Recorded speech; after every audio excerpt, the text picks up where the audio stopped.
eu trago no Mulheres na Real, não duas mulheres e nem um assunto comum. Hoje eu trago um homem. Este homem é um amigo muito querido, que eu conheci não faz nem muito tempo, mas se tornou já muito querido. E de tempos em tempos, os homens que merecerem estarão ocupando este espaço para falar de nós. E eu as representarei muito bem, para que ele fale sempre muito bem da gente, mesmo que seja mentira. Por que ele? O professor Daltro Monteiro é palestrante motivacional, tem 47 anos, é casado com a Fernanda e tem um filho de 22 anos, o Luigi. Por que ele hoje? Em especial, eu escolhi o Daltro para ser o primeiro, porque eu conheci ele através de uma das palestras que ele deu. E um encontro anterior me fez acreditar que ele é o homem que em 55 anos que eu tenho, eu conheci, ele é o homem mais feminino que eu conheci. E na hora da palestra, ele foi muito homem para transmitir as mensagens que precisava transmitir. E essa versatilidade, eu acho que faz com que ele consiga dominar os nossos sentimentos, sem perder a essência que ele tem.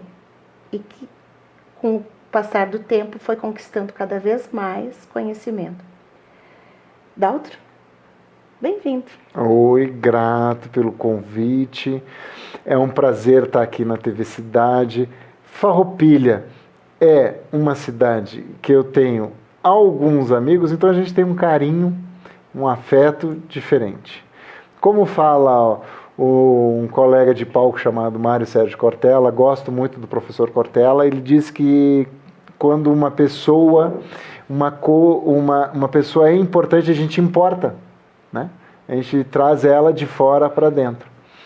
Então, desde do portal de entrada, que foi a Liga, que promoveu aquele nosso encontro o evento, com o Cursilho, com o Movimento Cursilhos aqui de Farroupilha, e depois ter interagido com vocês no momento que eu chamo de briefing, aí eu importei, né?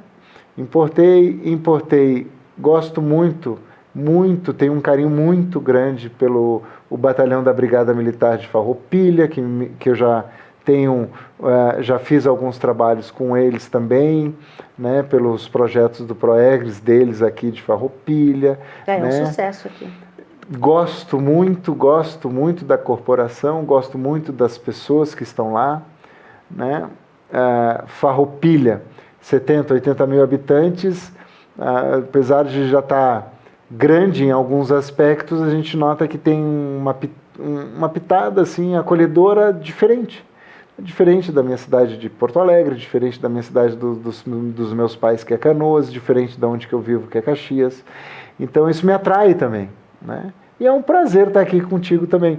Achei a tua introdução maravilhosa, né? Que realmente o exercício... Eu gostei. Não vai apanhar? Não, pelo contrário, me senti honrado. Porque para ser um bom homem, tu tem que desenvolver muito o teu lado feminino.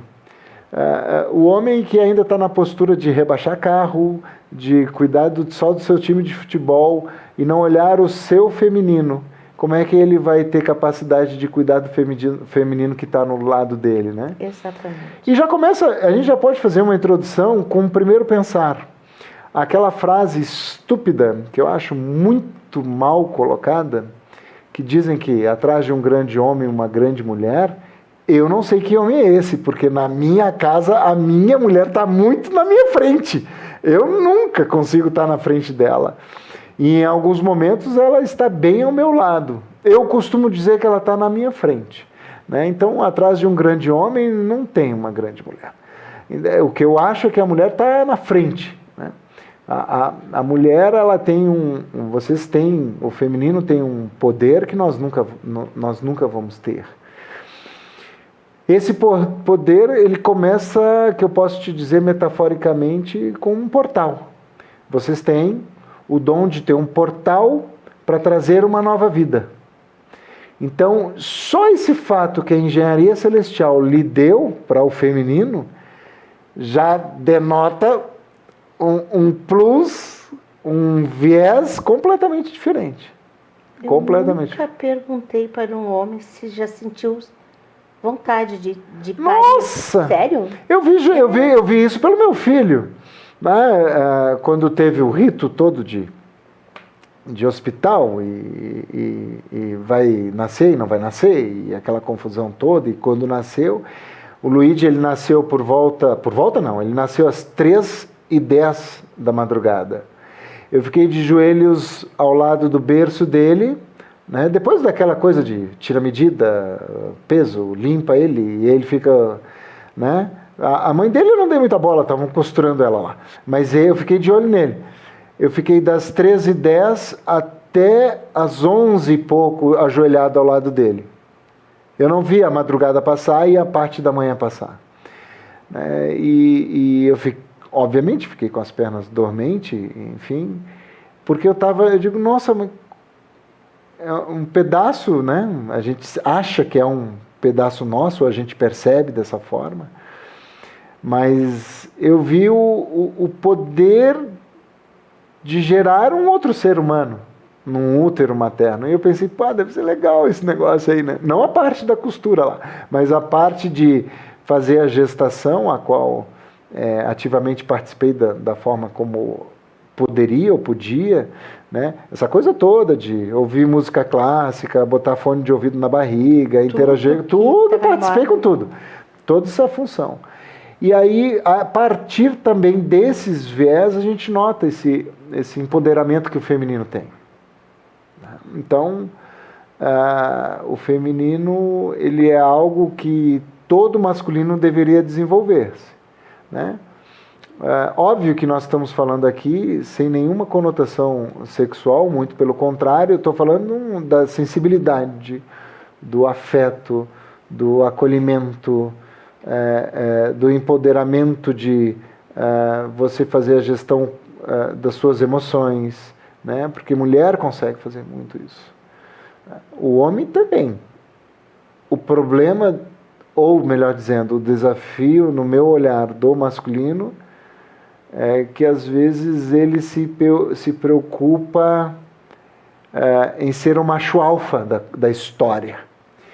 E essa rigidez masculina, vou colocar dessa forma, numa sociedade onde que a nova geração, essa geração abaixo, principalmente abaixo dos 30 anos de idade, que estão muito mais despidos de preconceitos, né? Tanto é que já tem uma aceitação, uma naturalidade diferente, um viés diferente de você ter formatações de famílias de diversas ordens, né? Um respeito. Muito mais acentuado dessa geração, né? Porque isso tu vê que são pitadas do feminino.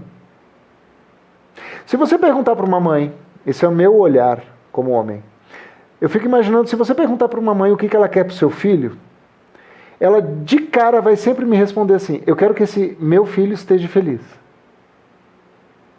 Uma mãe quer ver a sua prole feliz, ponto. O que vai fazer, como vai fazer, o que não vai fazer, isso aí não interessa. Para a mãe, ela quer o filho feliz. Pergunte para o homem, como é que você quer seu filho? Ele vai falar bem. Talvez ele não fale feliz primeiro. Ele vai falar bem. Quando ele falar bem, significa que tem que estar trabalhando. Não, mas espera aí. Então, tu percebe que a postura do masculino e feminino no olhar de um filho já é diferente. Eu vi um documentário de neurociência, que eu sou fascinado pelos mecanismos de funcionamento do cérebro, e até pelo mestrado que estou fazendo, que eu estudo justamente sentimentos, afetos e emoções. Para a neurociência, os cérebros são idênticos, masculino e feminino, não tem problema nenhum. diferença alguma, melhor dizendo. Mas a programação é diferente. A programação é diferente. Eu te odeio, sabia? Eu te odeio. Esse homem, ele fica comigo 2 minutos, ele consegue tirar de mim, emergir de mim pensamentos que nem eu sabia que eu tinha através dos sentimentos. Agora falando, ele, né, assim... Mas Suzy... medos e coisas, e é interessante, porque a gente se sente assim, é uma pessoa por quê? Não é um poder que tu tem para isso, com o teu cérebro, que acabei de saber que é igual ao meu, né, só que com programações diferentes. É que tu te sente tão à vontade, que é gostoso de poder dividir coisas que tu não imaginava que tu sentia. Alguém já tinha te dito isso? Mas não sou a primeira pessoa que sente isso do teu lado. Não, o que acontece, assim, olha só, talvez isso seja o meu lado feminino atuando. Pode ser. Deixa eu fazer um parêntese. Uma vez, como eu vivo muito dentro de escolas, né, devido ao meu mestrado, minha profissão e tal, além de fazer palestras e desenvolver conteúdos específicos, teve uma vez que uma diretora de escola, ela pegou e era um tom acusativo, não agressivo. Ela disse assim, mas dá raiva de ti, porque todo mundo gosta de ti, inclusive minha cozinheira. Como é que tu chegou na minha cozinheira, que é um bicho do mato, né? Aí eu disse assim, porque talvez eu nunca vi ela como cozinheira. Eu vejo as pessoas primeiro como gente. Eu gosto de gente, eu estudo gente, lido com gente, trabalho com gente. Mas as pessoas costumam se armar de uma forma com que... Máscaras. Exatamente. Então, assim, e tem coisas que eu não quero admitir.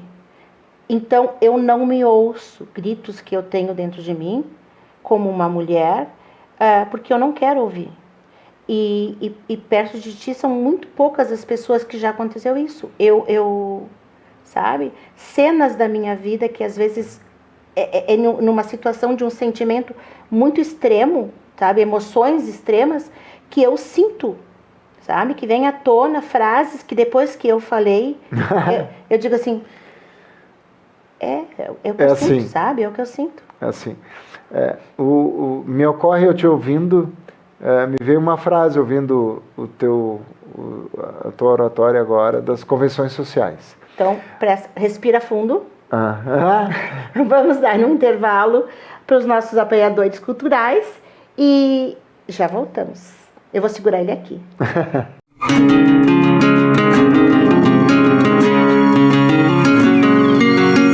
Existe uma linha tênue que separa quem vende medicamentos de quem cuida de você.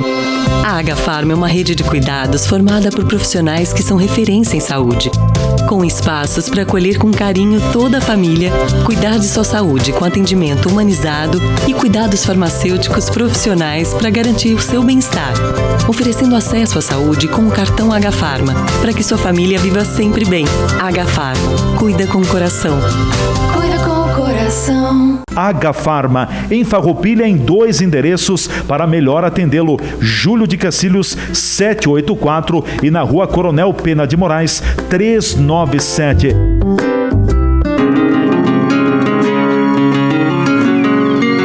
Voltando, e o prometido era falar sobre convenções sociais. Tudo contigo? Eu estava te ouvindo e me lembrou de convenções sociais e às vezes a gente se molda com máscaras e couraças para se adaptar àquela convenção social. Uma cidade, mesmo de grande porte como Caxias do Sul, médio porte que nem a de vocês aqui de Farroupilha, sempre vai ter aquele que ouviu falar, ou aquele que viu, aquele que isso, ou aquele que aquilo lá. Né? As convenções sociais, elas moldam muitas pessoas.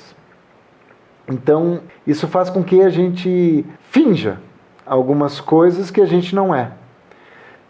Para agradar ou para se adaptar, né? Não estou falando de um olhar só de má fé, mas às vezes acontece isso sem querer, até porque o próprio contexto que a gente está inserido nos molda.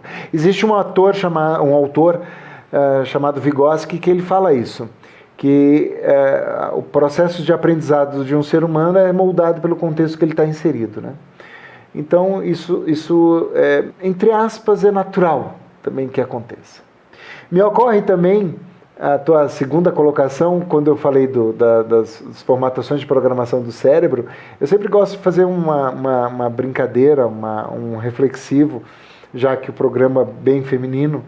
Eu sempre proponho para as mulheres que me assistem, uma palestra, alguma atividade, alguma coisa assim que eu estou em público, eu digo, pensa para o seu marido comprar pão, 4 pães, 200 gramas de queijo e 2 leite.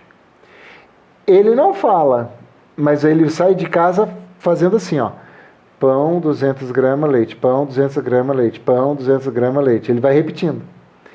E isso é tão evidente, a programação masculina é tão evidente isso, porque se ele estiver saindo, tu pode fazer esse teste, ele estiver saindo de casa, tu diz, aproveita e pega lá cebola, banana, aí ele vai voltar e vai anotar, porque a partir da 4ª, 5ª da lista de pedido ele não vai...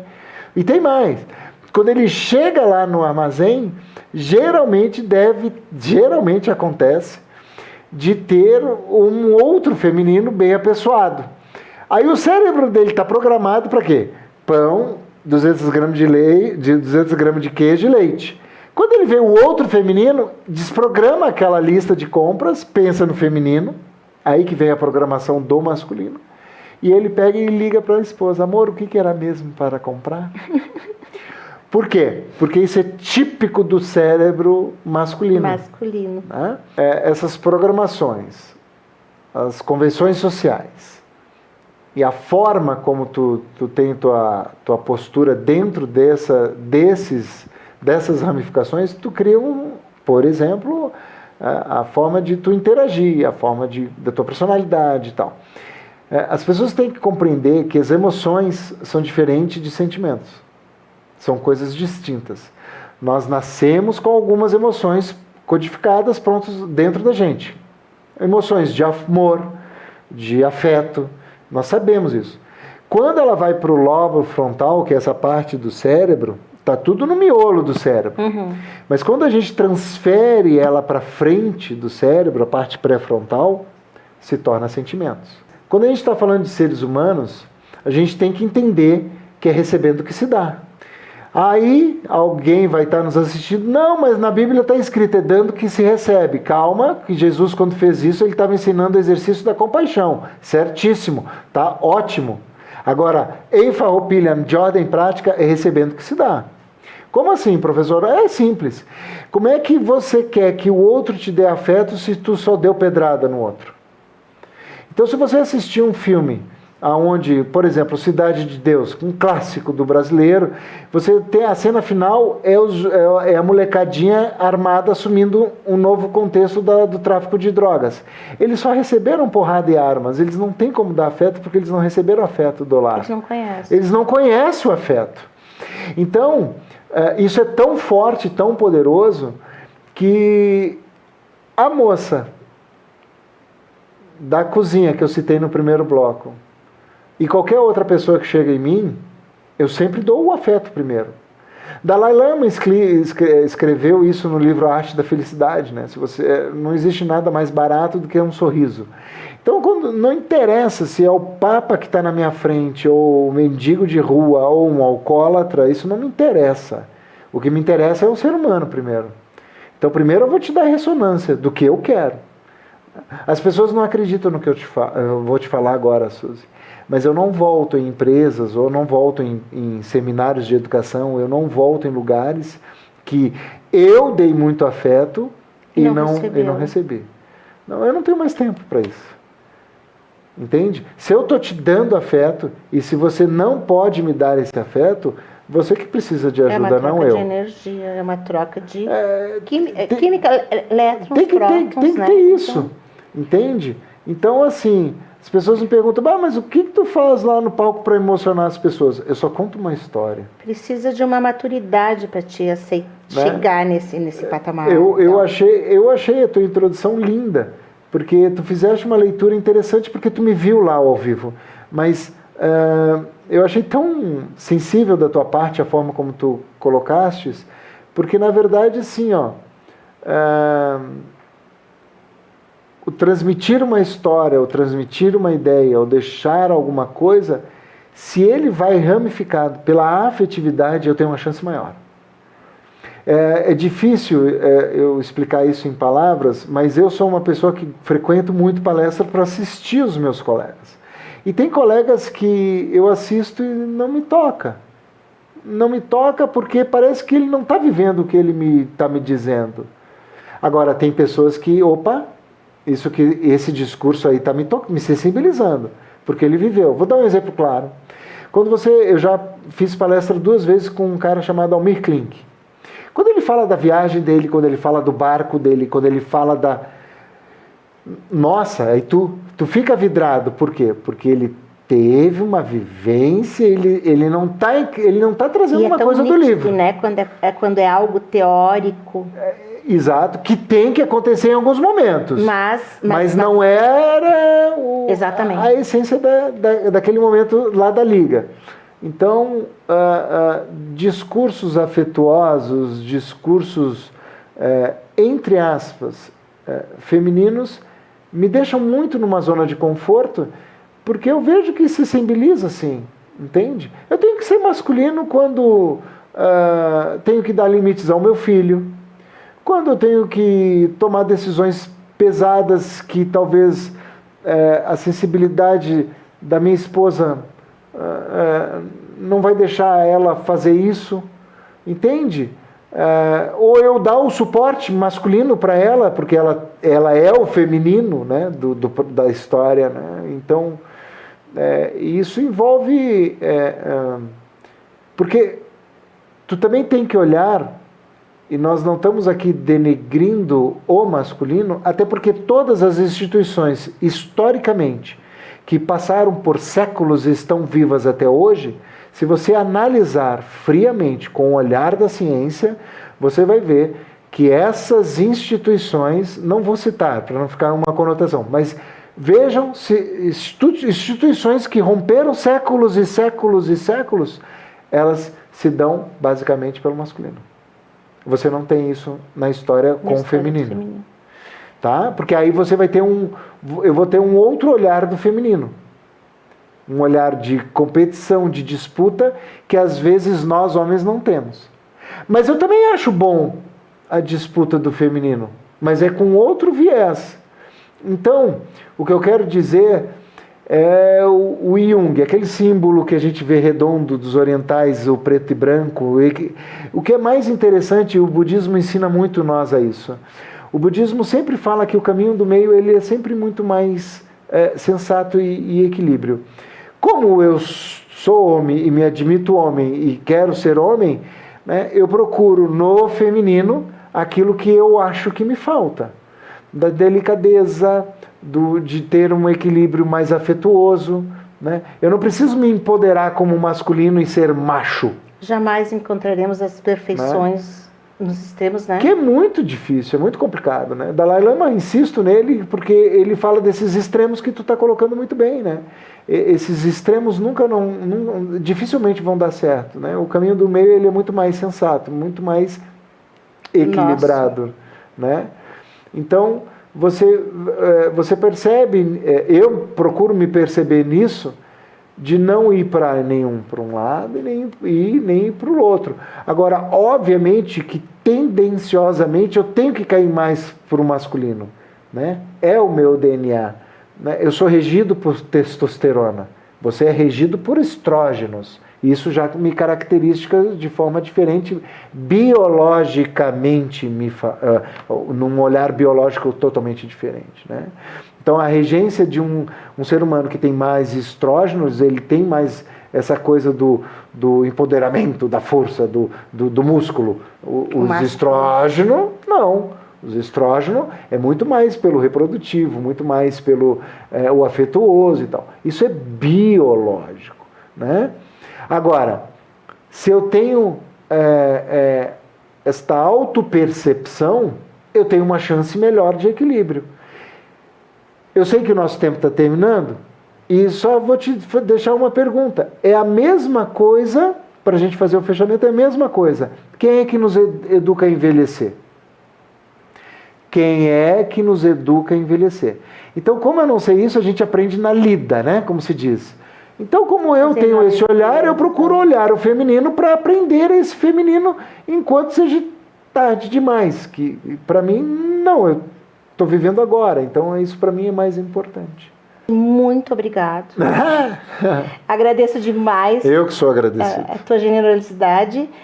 Passa, antes de terminar, o teu endereço eletrônico. Vocês me acham pelo professordaltro.com.br. No Instagram é Professor Daltro, no Facebook Professor Daltro Monteiro. Vou te pedir que a gente encerre esse nosso programa hoje, homenageando e dedicando esse programa hoje a duas meninas e duas grandes mulheres. A Ana Paula Lang, de 41 anos, a esposa de um amigo muito querido da Liga de Combate ao Câncer, do Olavo, e a Franciele Bondan, de 35 anos, amiga de uma família inteira. São duas meninas que já me ensinaram, com muito pouco tempo de vida, e hoje nos encerram esse ciclo de vida aqui na Terra, de formas muito diferentes, uma lutando contra uma doença e a outra num acidente estúpido. Duas guerreiras, duas meninas que, na minha visão, são crianças, que nos deixam e que para o mundo, com certeza, deixaram uma lição de empoderamento e de mulher. Eu te convido para a gente terminar esse programa com uma salva de palmas para as duas meninas. Lindo! Vão para Deus e com Deus.